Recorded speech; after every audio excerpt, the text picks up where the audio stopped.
È evidente che sia una decisione politica e questo è inaccettabile. L'accusa è lanciata al Comune di Venezia dai vertici del Partito Democratico dopo la mancata concessione di Piazza Ferreto a Mestre per la chiusura della campagna elettorale del candidato presidente del Veneto per il centro-sinistra Giovanni Manildo assieme alla segretaria nazionale del Partito Democratico Elly Schlein. Ci è stata negata la Piazza Ferretto, il 19 novembre prossimo per la conclusione della campagna elettorale. Ci sembra davvero un fatto incredibile. Io penso che la piazza debba essere concessa a tutte le forze politiche che ne facciano richiesta. È un fatto fondamentale che riguarda la democrazia e che riguarda anche il rispetto verso i cittadini.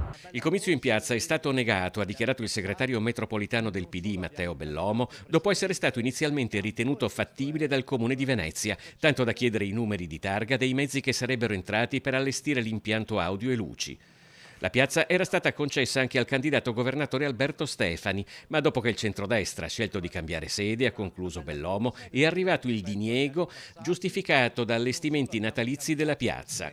Ma il montaggio del palco, ha aggiunto l'ex deputato Michele Mognato, era stato anticipato proprio per non interferire coi lavori. Definendo la polemica sterile e pretestuosa, il Comune di Venezia scrive in un comunicato che installazioni e lavorazioni non consentono la fruibilità della piazza per questioni di spazio e sicurezza. L'amministrazione, per tutti i comizi elettorali di tutte le forze politiche, ha dato la disponibilità di Piazzetta Coin.